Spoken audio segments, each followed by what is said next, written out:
여러분 안녕하십니까? 김정환 기자의 통일 압수다 2시즌 시즌2 6번째 시간입니다. 자, 오늘 본격적인 진행에 앞서 한 가지 좀 공지사항이랄까 알려드릴 말씀이 하나 있는데요.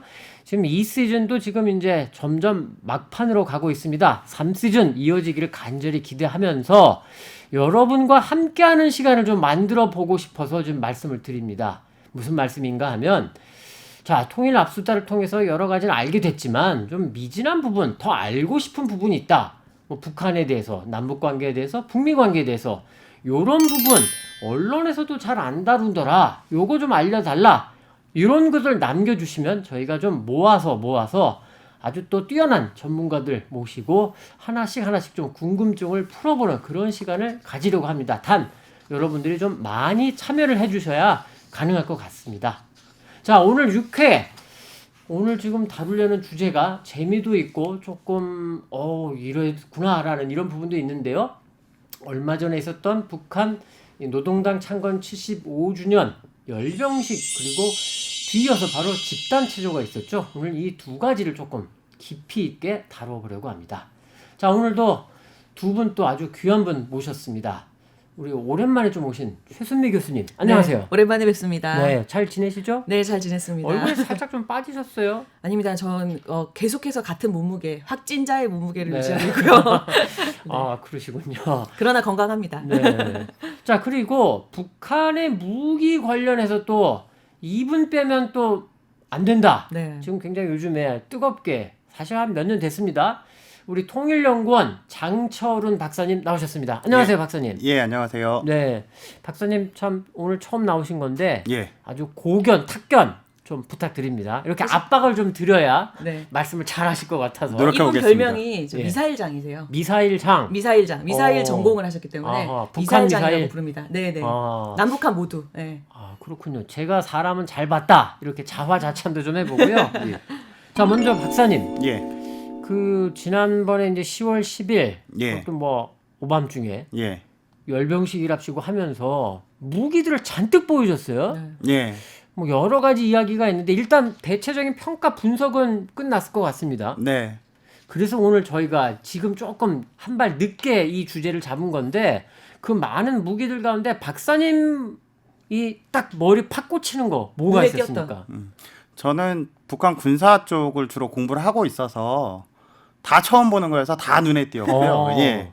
일단은 뭐 많은 분들이 가장 많은 관심을 보여주신 것처럼 네. 맨 끝에 나온 아. 그 이름도 밝히지 않은 그렇죠. 그 네네. 미사일. 그게 엄청난 아무래도 크기의. 압권이었죠. 네. 예.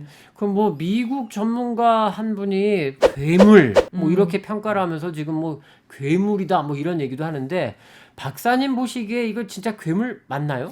괴물 맞습니다. 예. 덩치로 봤을 때. 그렇죠. 어. 왜냐하면 길어지고. 길이도 길어지고 전 세계에 그만한 미사일을 제가 본 적이 없어요.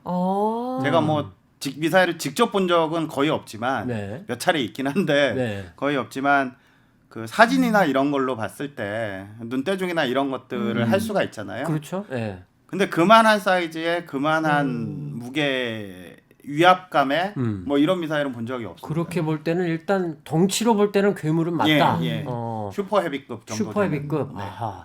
그러면 여기서 한 걸음 더 들어가서 여쭤볼게요. 네.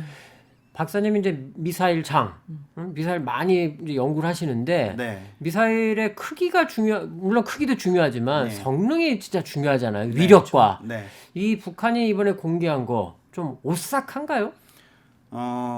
아직 뭐 시험 발사하거나 이런 것들을 공개하지 않았기 때문에 실제로 어느 정도 성능, 미사일 성능은 크게 보면 두 가지라고 할 수 있습니다. 네. 하나는 사거리, 그렇죠. 어느 정도 날아가느냐. 네. 또 하나는 폭발력, 음. 떨어졌을 때 어느 정도의 파괴력을 보여줄 수 있느냐 두 가지인데 사거리 측면은 이제 미사일 크기를 보고 알 수가 있거든요. 네. 대충 짐작을 하는 건데 그 괴물이라고 불리는 것처럼 네. 어마무시하게 멀리 날아갈 것 같고요. 아. 첫째는. 그리고 둘째는 파괴력 관련해선 미사일이 크기 때문에 맨 앞에 실려 있는 탄두가 크지 않습니까? 그렇죠. 크고 네. 무거울 건데 그 정도면 폭발력도 어마무시할 거다. 근데 보여준 적이 없어서 아직은 잘 모르겠다. 아. 예. 실제로 가능한지는 모르겠다. 네, 네. 근데 바로 그 부분인데 일단 좀 특이한 게 있었습니다, 여러분. 그 북한이 이제 대륙간 탄도미사일 ICBM을 만들고 이름을 다 공개를 했습니다. 화성 14형, 15형, 뭐 그렇죠. 12형부터 해가지고. 네. 근데 이번에는 이름이 이름이 없는 애가 나온 거예요. 네. 왜 그럴까요?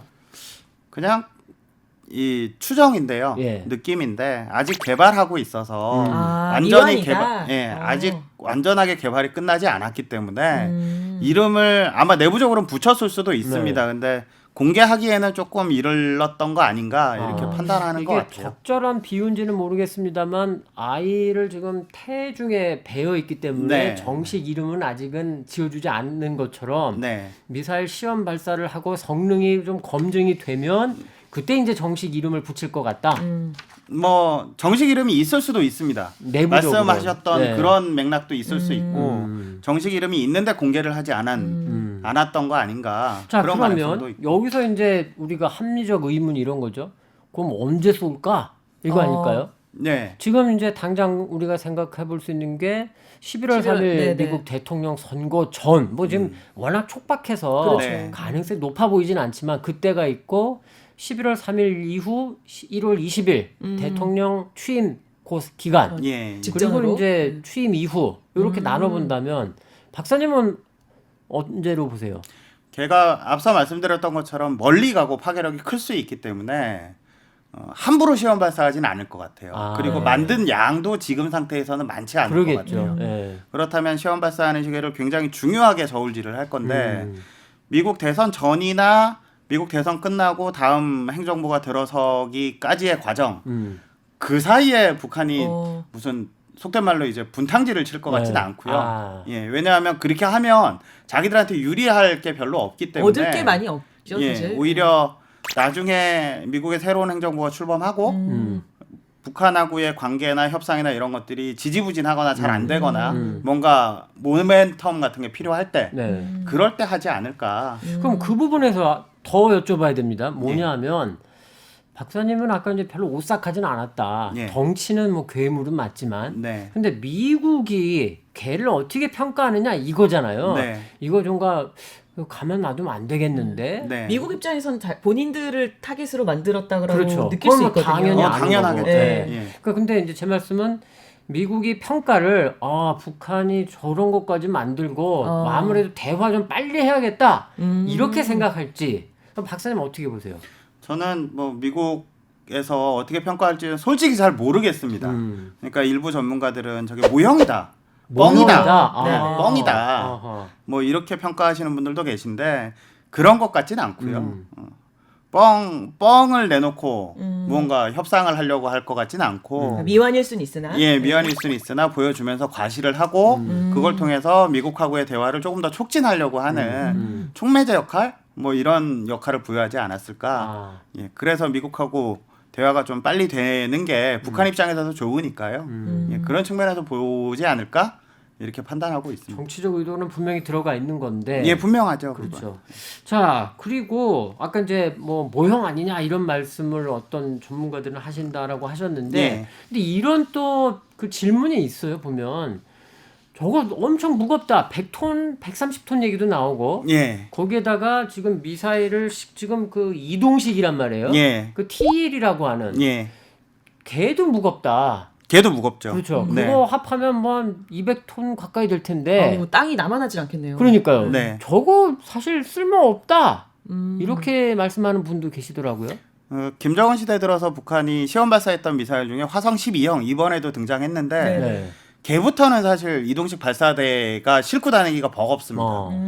왜냐하면 아니, 워낙 무겁기 때문에 네. 싣고 빨리 못 가요. 그렇죠. 네. 그러면 뭐 별로 이렇게 이동식 발사대를 쓰는 의미가 없잖아요. 그렇죠. 네. 그런 측면에서는 그 이번에 보여줬던 괴물도 이동식 발사대를 이용해서 쏘기에는 너무 크고 무겁고 기동성이 제약돼서 이동식 발사대의 의미가 없고 차라리 그냥 사일로라고 사일로, 하는데 네, 고정형으로 맞아요. 예, 네. 미사일 발사 기지 같은 걸 만들어서 그 안에서 발사하고 이렇게 전략적으로 운영하는 게 훨씬 더 이 군사 전략적인 측면에서는 의미가 있는 거죠. 그렇게 보면은 이번에 그냥 한번 보여주는 거로 하고 그다음에 뭐 시험 발사는 언젠간 하겠지만 네. 그리고 나서 실전 배치는 그냥 사일로 이 기지에다가 배치할 수도 있겠네요. 양쪽 다 할 가능성이 큽니다. 아, 그러니까 보여줄 양수협작으로. 예, 보여줄 때는 이동식 발사대에 실어서 보여주고 음. 사일로에 있는 걸 보여줄 수는 없잖아요. 그렇죠. 예. 그러니까 그 대신에 실제로 운용할 때는 미사일 기지 같은데 저장시켜 놨다가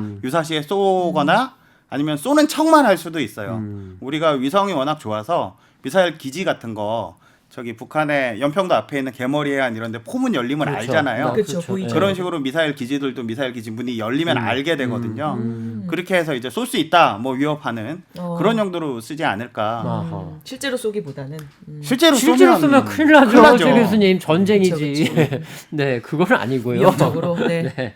자, 괴물 얘기는 여기서 조금 줄이고 무기가 또 많아요 보면은. 예. 그러니까요. 이번에 신형 그 잠수함 발사 탄도미사일도 살짝 또 보여줬어요. 전 예. 그게 재밌더라고요. 아, 재밌으셨어요? 네, 탄두도 좀 커 보이고 어. 그리고 또 내심 제가 아는 한 선에서 북한이 더 큰 잠수함을 만들지 않는 이상 아. 이게 가능할까 생각도 들었거든요. 요런 말씀 한번 답변을 좀 해주시죠. 북극성 3형 공개됐을 때 네, 북극성 1형이나 2형보다 좀 크고 길고 굵어지고 했는데 네네. 전반적인 평가는 북극성 4, 뭐 A형이라고 처음에 보도가 됐었는데 네네. 그건 연합뉴스가 잘못한 거고요. 아, 이거 특정 언론사를 폄훼하려는 게 아니, 아니고. 실수할 수 있으니까. 시옷형으로 알려졌는데 그렇죠. 왜냐하면 북극성- 그 힌트도 제가 줬어요. 어, 비밀입니다. 예. 이거 비사입니다. 비사. 왜냐하면 북극성에 네. 성에 그 시옷이 들어가잖아요. 아, 네. 그 모양하고 사 뒤에 있는 아, 모양하고 비슷하다? 똑같아요. 오. 생긴 게. 그래서 연합에서 야 이게 4A가 아니고 시옷이란 얘기가 있는데 너는 어떻게 생각하니? 물어보길래 네. 저도 사진을 보다가 그 아, 성의 시옷 연합에서 반말로 물어봐요? 아니죠. 아니 사실 반말로 물어봤습니다. 아, 그래요? 아하. 근데 그 성에 있는 시옷하고 똑같이 생겼다. 아. 그 시옷이란 말이 맞는 것 같다. A는 아닌 것 같다. 그랬더니 그 다음에 기사를 바꿔서 이제 A 시옷형으로 뭐 군에서도 쓰더라고요. 그걸 또 확인해 주는 그렇죠. 네, 이런 네. 보도도 나왔고. 근데 그 어떻게 평가를 하세요? 북극성 4 시옷형 그냥 편하게 4형이라고 네. 부르겠습니다. 근데 그 4형 같은 경우에는 북극성 3형하고 그렇게 큰 차이가 있어 보이진 않아요. 어. 다만 최순미 교수님 말씀하셨던 것처럼 북극성 3형을 실어서 쏠 수 있는 뭐 고래급 미사일이라고 네. 알려졌던 그 고래급 미사일이 지금 현재 제가 알기로는 북한에 한 척 있습니다.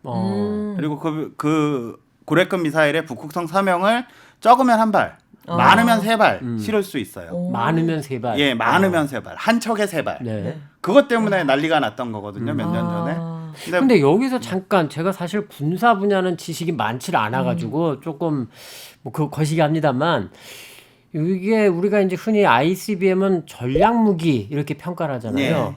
근데 뭐 한 발 내지 세 발 이 정도도 전략 무기로서 어떤 값어치가 있나요? 충분히 위협적일 것 같긴 한데. 사실 저는 별로 그렇게 크다고 생각하진 오. 않습니다. 그러니까 전략이나 전술이란 말이 상호간의 관계나 누굴 타겟으로 하느냐에 따라서 달라질 그렇죠? 수 있는데 네. ICBM이 우리한테는 전략 무기가 아니죠. 무기야 뭐 그쵸. 예, 가까운데 예. 뭐 이렇게 휙 넘어갈 네, 거기 때문에 네. 아무 의미 없는 거고요, 우리한테. 오히려 그 열병식 때 나왔던 사종 세트라고 하는 네, 네. 초대형 조금 이따 여쭤보려고 방사포 했는데 예. 뭐 이런 게 오히려 우리에게 우리한테는 위협적이고. 전략 무기일 수 있고 음. 그 미국을 상대한다고 하면 ICBM이 전략 무기일 그렇죠. 거고요. 네. 근데 북극성 4형 같은 경우에는 우리한테도 전략 무기가 될 수 있고 왜냐하면 잠수함을 실어서 바다에서 와가지고 몰래 이렇게 쏜다. 쏠 네. 거기 때문에 그리고 그 잠수함이 운이 좋아서 태평양을 건너서 가는 동안 몇 번 쉬어야 되거든요. 네. 그렇게 가서 미국 가까이 가서 이렇게 쏜다 그러면 미국한테도 그게 전략 무기가 될 수 있고. 그러니까 뭐 언론들은 뭐 가끔 뭐 이런 기사를 쓰더라고요. 뭐 태평양 건너서 갑자기 LA 앞바다에 뛰어나와가지고 뭐 미사일로 북한이 미국을 공격할 수 있다. 예. 뭐 이런 말을 하는데 저는 저건 완전히 SF 영화다 이런 생각도 좀 들어요. 그렇죠. 네. 실현 가능성은 크진 않습니다. 자 다시 그 북극성 4 시옷 예. 시옷형. 돌아와서 이번에 본 거 보면 그 굉장한 위협적으로 느껴지진 않는다. 일단 이렇게 보시는 것 같아요. 저는 개인적으로 그렇게 보고 있습니다. 왜냐하면 북극성 3형하고 네. 크게 달라진 게 없고 그게 전반적인 평가인 것 같고요. 네. 3형에 너무 익숙해져서 그런 거 아닌가. 근데 이름을 얘는 근데 그 괴물과는 다르게 지었어요. 지었습니다. 그러면은 뭔가 조금 그 괴물보다는 북한 당국이 자신감이 있다 이렇게 읽어도 될까요? 예, 말씀하신 대로 그렇게 보시는 게 맞는 것 같아요. 그러니까 어느 정도 자신감이 있고 개발이 그 괴물보다는 조금 더 많이 진척돼 있고 뭐 실전 배치를 했는지 여부까지는 제가 모르겠지만 어쨌든 그 정도로 이름을 명명할 정도로 네이밍을 할 정도로 일정하게 그 개발이나 이런 것들은 끝났다라는 의미로도 볼 수 있을 것 같아요. 네. 근데 제가 계속 괴물 이렇게 부르는데 애매하네요. 16이라고 화성 16이라고 부르기도 애매하고 그러니까요. 좀 괴물이라고 네. 부르기도 애매하고 아니, 빨리 사실 좀 네이밍을 봉준호 했으면. 감독이 조금 화를 내지 않을까 이런 생각이 살짝 들고. 네. 어? 그렇죠. 자, 그리고 아까 이제 그 방사포 4종 세트 말씀해 예. 주셨는데 이것도 공개가 됐어요. 예. 이거 진짜 좀 오히려 우리한테 이게 위협 아닌가요? 방사포하고 단거리 미사일이 오히려 말씀하셨던 것처럼 우리한테는 전략적인 그렇죠. 위협이 훨씬 더 될 수 있죠. 자, 그렇게 볼 때 사실 그리고 이거는 뭐 작년, 재작년 계속 또 시험 발사를 했던 거라 예. 우리가 어느 정도는 알고는 있는데 그러면 이제 우리한테 남은 질문은 이거죠. 아니, 우리가 국방 예산도 북한보다 엄청 많이 쓰는데 훨씬 예. 크죠. 이런 거 북한이 만에 하나 우리를 향해서 겨냥하고 뭐 예를 들어서 서해 쪽에서 갑자기 뭐 의도치 않은 국제적인 충돌이 있다. 근데 이게 막 이상하게 막 번진다. 북한이 막 우리를 겨냥하는 게 막 감지가 된다. 탐지가 된다. 우리 대비책이 있어? 이런 질문 어떻게 보세요? 사실 그러니까 초대형 방사포가 됐든 그냥 포가 됐든 네. 뭐가 됐든 그쪽이 우리한테 쏘는 거를 막을 수는 없습니다. 100%는 못 막는다. 예. 근데 급작스러운 도발이기 때문에 급작스러운 것도 있고 포탄을 맞추기가 쉽지 않아요. 그렇죠. 대응하기가 하늘에 대응하기가 날아오는 포탄을 어떻게 맞추겠습니까? 그것도 한두 발도 아니고. 네. 미사일 방어 체제도 그런 점에서는 조금 맹점이 있는데 100% 커버할 수는 없다라는 네. 측면이 있는데 그런 측면에서 우리가 할 수 있는 일은 대응 전력을 키우는 거예요. 니네가 쏘면 우리도 쏴서 때릴 수 있다. 그러니까 때리지 마라. 먼저 건드리지 마라. 이른바 공포의 균형. 예, 뭐 이런 그렇습니다. 거네요. 예. 아니 근데 만약에 저희가 이제 방어 체계가 그래도 어느 정도 전진 배치되어 있는 거 아닌가요? 지금으로서는? 지금은 포탄을 방어할 수 있는 방어 체계는 없고요. 아. 예, 그거는 전 세계에서 이스라엘만 이스라엘만. 갖고 있어요. 이스라엘이 아이언돔이라고. 아이언돔. 예. 아, 네. 아이언돔이 그런 것도 그거는 이제 포탄을 막을 수 있는 방어 팔레스타인이나 체계. 네, 이쪽에서 네. 이제 예. 쏘아댈 때 이스라엘 그 위치나 이런 걸 보시면 적들이라고 할 수 포위돼 있는 있죠, 중동 다. 국가들이 예. 둘러싸고 그렇죠. 있잖아요. 그 나라들에서는 미사일로 굳이 안 쏴도 되거든요. 가까이 있는 데서. 가까우니까. 그러니까 이스라엘이 그런 쪽으로 특화해서 발전을 많이 시켰고 그러면은 뭐 이런 얘기를 하시는 분들이 계실 것 같아요. 아이언돔 우리 들어오자. 그거 들여오자는 얘기가 있습니다, 실제로. 네. 근데 그게 박사님 보시기에는 우리 가성비 따져야 되잖아요. 그렇죠. 있나요, 가성비가? 없죠. 북한이 너무 많이 갖고 있어요. 너무 많다. 예, 너무 많이 갖고 있고 그에 대해서 우리가 아까 말씀드렸던 것처럼 아이언돔은 방어할 수 있는 네. 시스템이잖아요. 네. 그거보다는 지금까지는 때리면 때리겠다는 공격 대응 체계. 시스템을 주로 만들어 왔기 때문에 가성비 측면에서도 사실 떨어지는 게 맞습니다. 아, 100% 아이언돔은? 막을 수가 없기 아, 때문에. 근데 저도 좀 질문을 드리고 싶은데 저도 무기를 뭐 잘 알지는 못합니다만 그러니까 북한에 비해서 아까 말씀하셨던 것처럼 저희가 훨씬 국방비를 많이 쓰고 있는데 그렇죠. 근데 우리의 그러면은 무기의 수준 아, 그건 게임이 안 되죠. 네? 우리가 훨씬 높죠. 우리 훨씬 더 우리가? 높다. 예. 아직까지는 괜찮다. 예, 그러니까 어. 북한은 전반적으로 군사력이 양적인 우세 우리한테 우리보다는 양적으로 네네. 많은 병력도 많고 탱크도 많고 모든 게 우리보다 숫자가 많습니다. 네. 딱 하나 빼고요. 헬기 빼고. 아, 헬기. 헬기는 북한이 못 만들기 때문에 수입해야 되는데 러시아도 안 팔고 중국도 안 팔고 미국산 헬기를 독일에서 이렇게 암암리에 수입한 게 한 300대 정도 있어요. 많이 수입했네요. 70년대에. 아. 그래서 그거 외에는 사실 없어요, 헬기 전력이. 70년대면 뭐 아주 거의 예전 40년 아주 이상 된 옛날이죠. 거네요. 네. 그러니까 우리가 흔히 얘기하는 UH-1H라고 잠자리 헬기 있잖아요. 네, 네, 네. 그 헬기가 한 300대 있는 거예요. 그래서 국방백서를 면밀히 보시면 헬기가 매년 2년마다 한 번씩 국방백서가 나오는데 북한의 헬기 전력이 300에서 290으로 줄었어요. 그러니까 점점점 주는 거밖에 없는. 노후한 거 되겠죠. 그냥 못 쓰니까 빼는 거군요. 예, 그러면. 뭐 사고가 나거나 이래서 그렇죠. 뺀 거고 그거 외에는 우리보다 절대적인 양적인 측면에서는 북한이 훨씬 더 우세한 건 맞고요.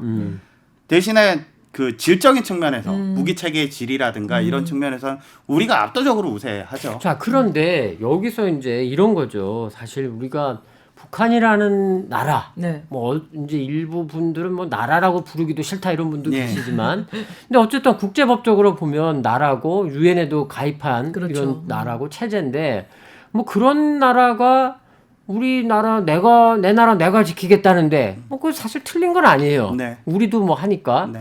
근데 한편으로는 이해는 하려고는 합니다만 마음 한편으로. 근데 저렇게 공개하고 내세우고 하면 좀 짜증이 나요. 싫죠. 네. 신경 쓰이잖아요. 아 그렇죠. 막 좀 더군다나 만에 하나 충돌 생기고 이러면 그렇죠. 정말 그건 상상하기도 싫은 건데 어떻게 해야 됩니까 우리가? 그러니까 말씀하셨던 그런 내용을 집약적으로 표현한 게 학계에서 쓰는 게 안보 딜레마라는 안보 딜레마. 표현이 네. 있습니다.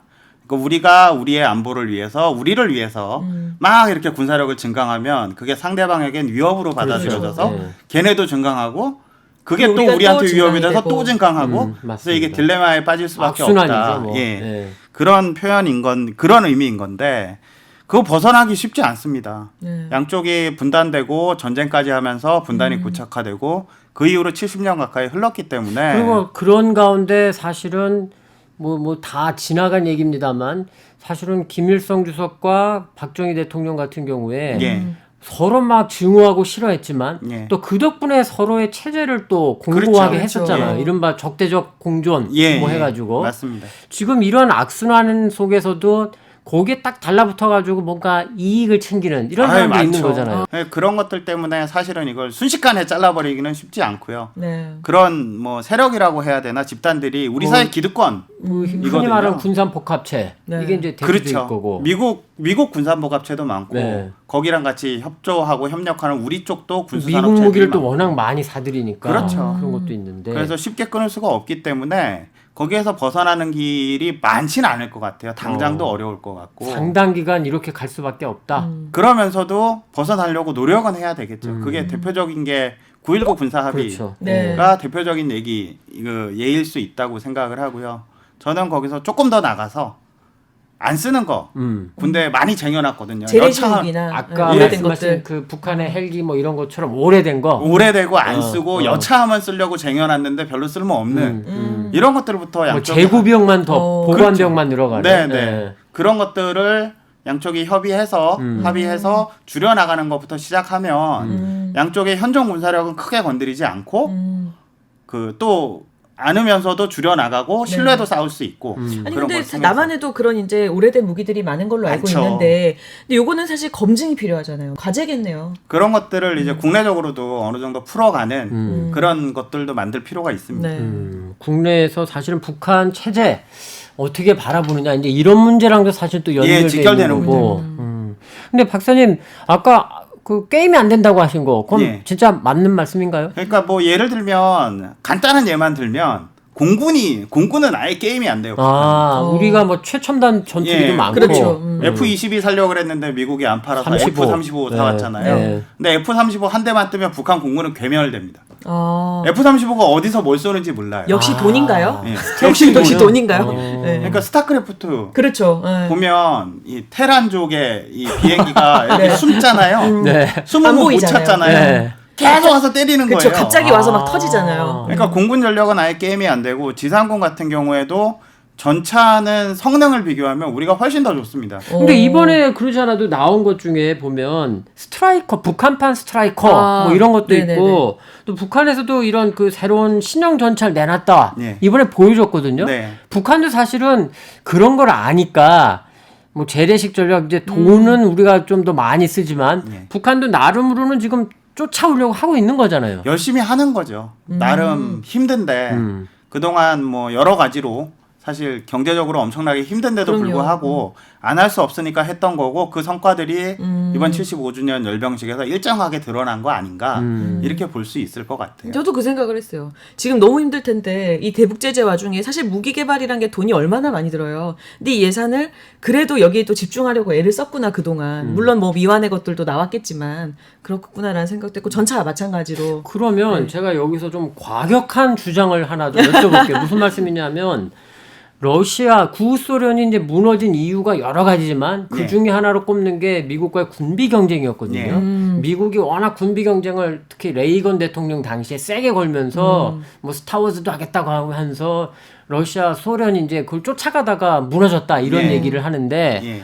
그리고 과거에 아들 부시 정부 때도 보면은 일부러 럼스펠드 장관이 국방장관이 일부러 지금 그 한미 전투기 띄워가지고 북한군이 대응을 하는지 그리고 이제 북한군이 연료가 없어가지고 제대로 뜨지도 못한다는 것도 네. 확인을 했다 이런단 말이에요. 네, 네. 그러면 여기서 더 나가서 그러면 까짓거 북한이랑 잘 살고 이런 거보다 한번 좀 우리 세게 체제 경쟁 해가지고 소련 망가뜨린 것처럼 무너뜨려 보자. 뭐 이런 주장도 가능한 거 아니에요? 가능할 것 같아요. 가능한데 그렇게 되기까지는 미국하고 소련이 체제 경쟁한 게 네. 기간이 길잖아요. 그렇죠. 예. 45년 이후로 90년에 소련이 완전히 그렇죠. 망할 냉전으로 때까지 이어졌던 거니까. 45년 동안 한 거잖아요. 우리는 지금 70년째 하고 있지만 아, 우리가 북한은 아직은 위에 멀었다. 올라선 지가 얼마 안 된 아, 거죠, 사실. 아. 그런 측면에서는 조금 더 해야 되고 그런 근데 그 방법이라는 조금이 언제가 된지를 모르는 거고. 거고요. 근데 우리가 앞서기 시작한 지가 언제쯤부터인가요? 보통 뭐 빨리 잡으면 80년 그렇죠. 전후에서부터 우리가 우세를 88 보이기 올림픽을 시작했다. 전후로 해가지고는 뭐 완전히 뒤집어졌다 이제 이렇게 예. 말씀들을 하는 심지어는 거고. 박근혜 정부에서 나온 국가안보 전략 지침서가 있어요. 네. 희망의 새 시대 국가안보 네, 전략이라고. 네, 네. 그것도 다 외우시네. 예, 예. 전공이시네요. 예. 그걸 보면 압도적인 질적으로 압도적인 우리 재래식 전력으로 북한에 대한 군사적 우위를 계속 끌고 가겠다 이런 표현이 나와요. 그게 아까 그런 거랑 좀 맥을 같이 하겠는데. 그렇죠. 그러니까 보수 정부에서 그런 걸 인정을 잘 안 할 것처럼 생각이 되는데 오히려 박근혜 정부에서는 그걸 대놓고 인정을 하고 우리가 훨씬 더 우위에 있다라고 정부 차원에서 확인을 해준 게 인정하고. 되니까 자, 저희가 지금까지 좀 괴물을 비롯해서 이번 열병식에 나온 북한의 무기들 조금 집중적으로 짚어봤습니다. 그리고 조금 민감할 수 있는 그런 좀 파격적인 주장도 제가 한번 여쭤봤고요. 지금부터는 우리 또 최순미 교수님을 중심으로 해서 북한의 집단체조 요 얘기를 좀 해보겠습니다. 교수님, 네. 무엇보다 이해가 안 가는 게 네. 지금 코로나잖아요. 네네. 우리는 사실 요 이제 가림막이 있어가지고 지금 마스크를 안 하긴 합니다만 네네. 일상생활에서는 다 마스크 해요. 근데 집단 체조랍시고 한다고 해가지고 걔네들이 북쪽에 공개한 사진들 보면 네. 마스크 한 명도 안 하고 있어요. 맞습니다. 그러니까 저도 깜짝 놀랐던 게 이게 뭔가 이질감이 있어요. 벌써 저희는 왜 마스크를 쓰고 있기 때문에 마스크를 쓰지 않고 열병식 행사를 치르는 모습 그리고 그 다음날 집단 체조를 하는데도 다 같이 사진을 찍고 집단 체조에 정말 10만 명이 동원이 되거든요. 네. 근데 그 규모 속에서도 아무도 마스크를 하지 않는 그러니까요. 모습 심지어는 지도자도 마스크를 하지 않는 모습 이런 모습들이 굉장히 이질적이고 아니 지도자는 네. 지도자니까 가오가 좀 있어야 되니까. 근데 만약에 지도자가 안 하면 나머지가 다 해야 되는데 그죠? 근데 아무도 안 했단 말이에요. 네. 근데 이런 모습이 물론 이제 그 다음 날부터 그땐 바로 또 이제 하더라고요. 바로 회의하는 네. 모습들 언론에서 드러나는 모습들에 마스크 다 쓰고 있습니다. 그런데 어쨌든 그 이틀 동안만은 보여주기 위한 그런 정말 우리는 청정 지역이다. 코로나 비루스의 청정 지역이다라는 것들을 좀 보여주는 아주 생소한 모습이었고 보는 사람도 좀 위험해 보이는 그렇죠. 그런 모습이었어요. 네. 네. 사실 지금 방역 북한이 잘하고 있을까 이제 되게 의구심들이 있는데 네. 합리적인 의구심인데 네네. 굉장히 걱정스러웠고 근데 한 가지 이제 확인할 수 있는 거 사실은 올해는 이 코로나 때문에 네. 북한이 대집단체죠 좀 못할 거야 이런 관측이 많았어요 네, 사실은. 맞습니다. 네. 근데 이번에 했거든요. 네. 왜 했을까요? 사실 대집단 체조라는 게 결국에는 이제 이 1호 행사였잖아요. 이번에 당 1호 창건일 행사. 75돌이고 네. 1호 행사라는 건 이제 지도자가 중심이 된 행사들을 북한에서는 1호 행사라고 하는데 네. 이 1호 행사를 준비하는 데다가 당 창건일 75주년을 기념하는 행사였고 그래서 올 초부터 사실은 이 당 창건일에 포커스를 맞춰서 성대하게 치르겠다. 아주 그냥 그렇죠. 정말 네. 말 그대로 기깔나게 하겠다. 이런 포부를 계속 보여왔거든요. 근데 코로나19 때문에 네. 못할 거다 이랬었던 건데. 그걸 깬 거죠. 그러니까 이거를 포기하지 않고 끝까지 체제의 그 화려함을 보여주려고 선전하려고 하지 않았나. 근데 이런 생각이 듭니다. 네. 뭐냐면 사실 75주년 정말 큰 행사인데 그렇죠. 보일 게 없었어요. 아 맞아요. 경제 네. 발전 그 5개년 계획 실패했다라고 김 위원장 본인이 인정했고 네. 그나마 평양 그 종합병원 네. 이거라도 아직 완성 안 완공시키려고 됐고. 했는데 이것도 네. 깜깜무소식이고 원상 갈마도 지금 안 된 것 같고. 네, 아직 안 됐습니다. 그래서 아마 이게 또 무리해서 한 거 아닌가 이런 생각도 네. 살짝 들어요. 그렇죠. 그것도 있을 겁니다. 분명히. 그러니까 이 기존에 준비하던 것들은 그대로 하고 안 된 것들은 이제 되도록이면 묻어놓고. 그래서 나온 게 이제 80일 전투를 하겠다. 뭐 이런 얘기도 나왔잖아요. 올해 남은 기간 80일 동안에 뭐 어떻게든 이걸 완성시켜 놓고 그러고 나서 내년에 이제 5주년 만에 열리는 8차 당대회 때 또다시 계획을 세워 나가는 이런 식으로 아마 기조를 잡고 대집단 체조도 준비하지 않았나 싶습니다. 네. 이 집단 체조가 우리 장 박사님도 뭐 들어보셨겠습니다만 우리한테 이제 알려진 게 뭐 아리랑이 좀 기억이 나고 네, 아리랑 족장. 그리고 뭐 작년이었죠. 문재인 대통령이 재작년, 2018년이군요. 네. 가셨을 때 이제 빛나는 조국 조국, 네. 이게 있었고 올해는 이제 위대한 향도 위대한 향도. 예, 이런 네. 제목이던데 네네네. 각각이 조금씩 차이가 있죠. 약간 미세한 차이가 있습니다. 그러니까 구성을 보시면 뭐 1장부터 뭐 4장에서 5장까지 진행을 하고 그리고 그것도 이제 그 장마다 뭐 결로 나뉘어지기도 합니다. 네. 그리고 나서 이제 종장으로 이제 마무리를 짓는데 대부분의 북한의 집단 체조는 1장에서 김일성 수령을 찬양을 해요. 그러니까 이거는 아리랑도 그렇고 빛나는 족도 그렇습니다. 위대한 향도도 비슷할 거예요. 네. 그리고 2장에서는 가능하면 김정일을 찬양하는 내용으로 구성이 됩니다. 예를 들어서 아리랑 때는 선군 아리랑 이 2장의 제목이었고 그다음에 빛나는 조국 때는 선군 시대가 제목이었어요. 그래서 김정일의 어떤 선군 그 뭐 이렇게 모습들을 보여주고 그러니까 뭐 이렇게 이른바 백두혈통의 어떤 정통성 그렇죠. 이런 거를 그냥 과시하는 이런 거군요. 그리고 가장 중요한 건 이제 지도자 선전, 지도자 프로파간다를 가장 이제 우선시하는 부분이고요. 그러니까 그 부분에서 올해는 제목이 위대한 향도. 네, 향도라는 게 이제 길을 그 이끌어가는 이끈다. 네, 리드한다는 사람이잖아요. 리더지 뜻이죠. 영어로 네. 말하면. 근데 이게 뭐 김정은 위원장을 콕 찍어서 지금 조금 뭐 우상화하려는 거 아닌가 이런 생각이 네, 살짝 그거는 들더라고요. 뭐 확실하고요. 그래서 김일성, 김정일, 김정은까지 등장하는 그런 최근 그 집단 체조의 또 방향이 그런 쪽이에요. 그래서 새 지도자를 순차적으로 잘 이미지 메이킹하는 그런 부분들이 있고요. 그러고 이제 그러고 나면은 지도자의 그 선전이 끝나고 나면 대부분의 집단 체조의 구성은 또 인민들의 행복함을 보여줍니다. 이 지도자들의 은혜로 인해서 이제 인민들이 아주 평안하고 행복한 삶을 살고 있다. 그리고 여러 가지 뭐 삶의 모습들, 지역별로 발전된 모습들, 뭐 아주 그 뭐 풍년이 든 모습들 이런 것들을 카드 섹션이나 이제 집단 체조로 보여주고 그러고 나면은 꼭 들어가는 장이 있습니다. 이거는 대집단 체조 거의 공통입니다. 통일 관련된 게 꼭 한 장이 들어가요. 통일 얘기를 네, 그래서 한다? 아리랑 같은 경우 이제 통일 아리랑이라고 해가지고 통일을 염원하는 그런 메시지들이 있었고.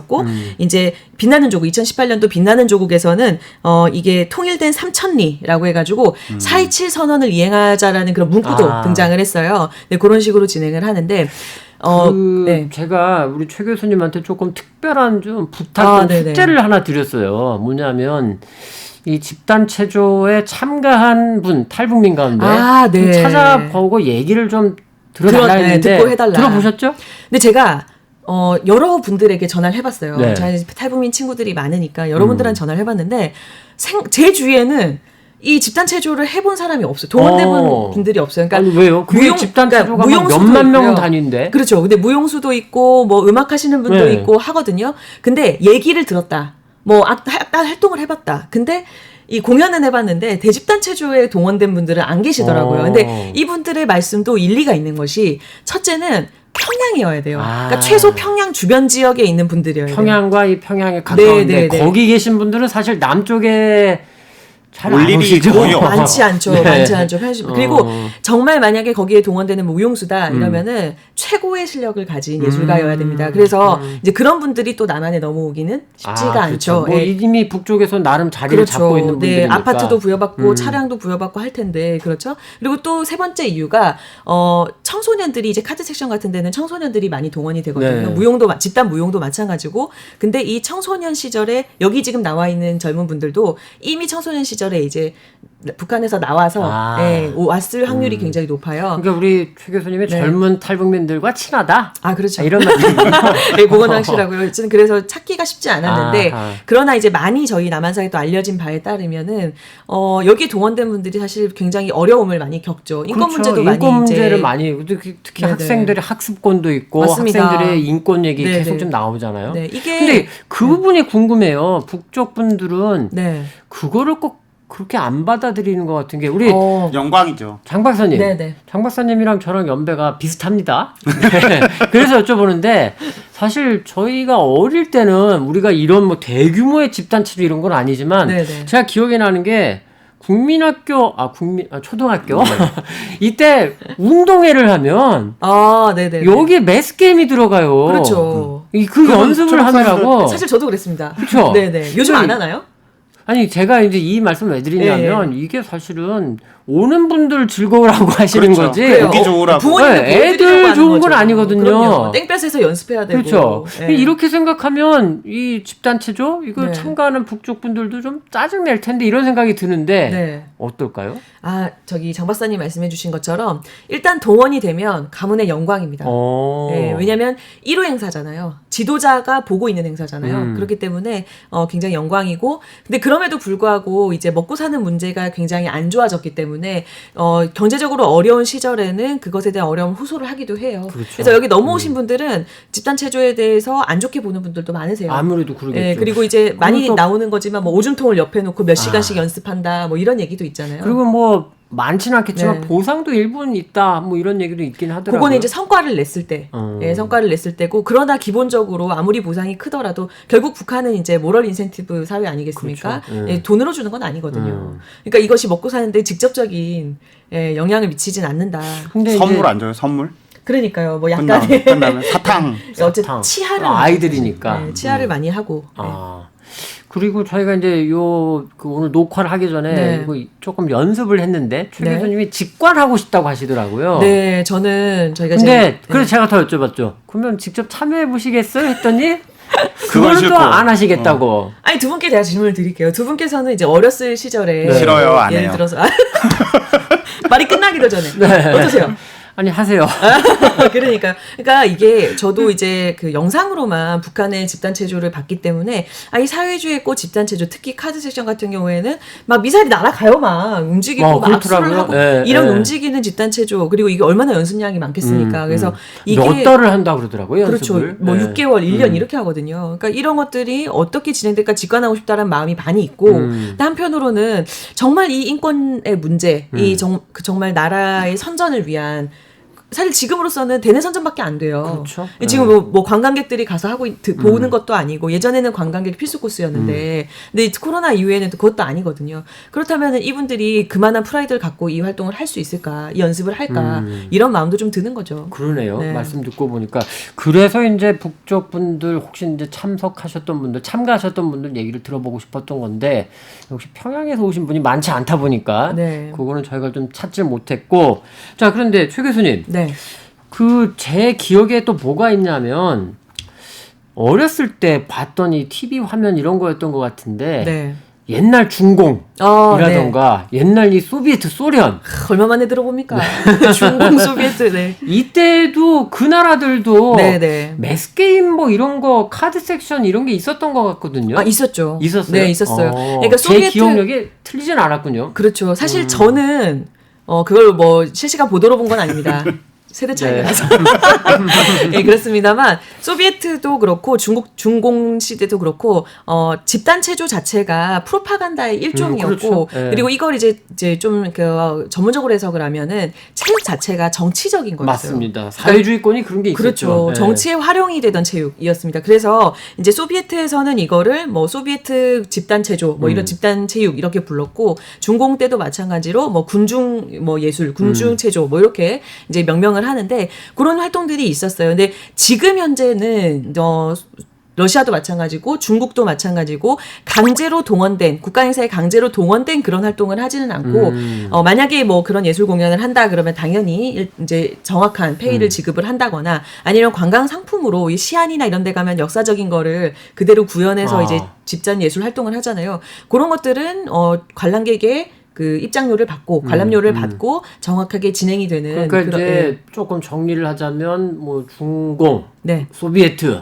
북한, 네. 이게 다 이제 옛날에 북괴라고 불렀는데 이게 다 공산주의 네. 국가들, 네. 그 체제 특성상 이런 대규모의 집단 행사는 네. 있었다. 그렇죠. 그런데 이제 앞에 두 나라는 자본주의화 되었죠. 되면서 네. 이제 그런 게 상당히 거의 없어졌고 맞습니다. 북한은 여전히 이제 하고 있다 이런 말씀이네요. 그렇죠. 북한은 사실 자본주의화 되지 않았잖아요. 아직 안 됐죠. 아직은 좀 뭐 시장화가 많이 멀어 됐습니다만. 보이죠. 네. 그리고 이제 중요한 특성은 러시아와 중국은 이게 참 희한한 게요. 원래 체육이 정치화됐다 그랬잖아요. 이 정치적으로 이용되던 체육이 약간 생활체육으로 넘어왔어요. 생활체육. 여러분들 이제 잘 아실 텐데 장 박사님도 중국 자주 왔다 갔다 하셨잖아요. 많이 왔다 갔다 예. 했죠. 근데 중국 가면은 광장에서 막 기체조 해요. 막 이런 네, 아침 저녁으로 뭐 모여가지고 하는 거, 예, 예. 또 이런 걸 하잖아요. 이렇게 생활체육화된, 그러니까 집단체조예요, 그것도 일종의. 근데 이게 협의의 집단체조 그렇죠. 이렇게 볼 수 있겠네요. 근데 이게 이제 변형된 그런 형태로 해석을 할 수가 있죠. 네. 그렇군요.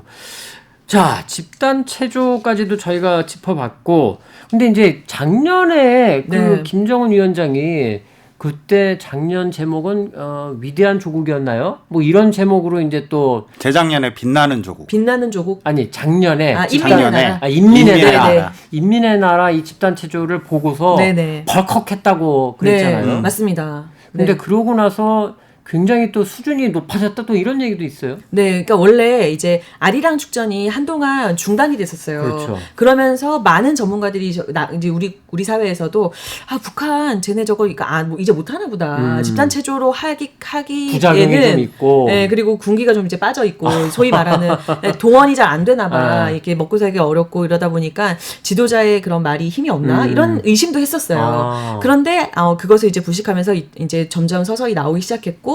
그러다가 이제 오랜만에 나온 인민의 나라라는 공연을 김정은 위원장이 보고 작년 6월에 화를 냅니다. 그렇죠.